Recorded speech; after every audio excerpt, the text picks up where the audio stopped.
Friends, welcome my channel. இன்றைக்கி நம்ம கருவேப்பிலை இட்லி பொடி செய்வோம். அதுக்கு நம்ம ஒரு கடாயில் 1 கப்பு உளுத்தம்பருப்பு சேர்த்துக்கோங்க, 1 கப்பு கடலைப்பருப்பு சேர்த்துக்கோங்க. சேர்த்து நல்லா வறுத்துக்கோங்க. ஒரு 1/4 கப்பு கொத்தமல்லி சேர்த்துக்கோங்க. கொத்தமல்லி 3ஐயும் சேர்த்து நல்லா அடுப்பு சிம்மில் வச்சு நல்லா வாசம் வரைக்கும் சவுக்க வறுத்துருங்க. வறுத்து ஒரு பிளேட்டில் எடுத்து வச்சுக்கோங்க. இதுக்கு நான் கருவேப்பிலையை அலசி நல்லா காய வச்சு எடுத்து வச்சுருக்கேன்.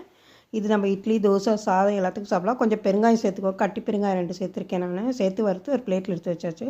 கருவேப்பிலை அலசி காய வச்சுருக்கிறேன். ஒரு 3 கப் அளவு அதை சேர்த்துக்கலாம். ஒரு காஞ்ச மிளகாய் ஒரு 15 சேர்த்துருக்கேன். சேர்த்து 2ஐயும் சிம்மில் வச்சு நல்லா வறுத்துக்கோங்க. நல்லா கருவேப்பிலை அப்படி உடச்சா உடையிற மாதிரி நல்லா வறுத்துக்கோங்க. கலர் மாறக்கூடாது. இந்த மாதிரி சிம்மில் வச்சு நல்லா வறுத்துக்கோங்க. இப்போ நம்ம வறுத்து வச்ச பருப்பை மிக்சர் ஜாரில் சேர்த்துக்கலாம். கருவேப்பிலை நல்லா ஆறிடுச்சதுக்கப்புறம் இது அதே மிக்ஸி ஜாரில் கருவேப்பிலையும் சேர்த்துக்கோங்க. சேர்த்து நல்லா பொடிச்சுக்கோங்க. கொஞ்சம் உப்பு சேர்த்துக்கோங்க. உப்பு சேர்த்து பொடிச்சோம்னா சாதம், இட்லி, தோசை எல்லாத்துக்குமே சாப்பிட்லாம்.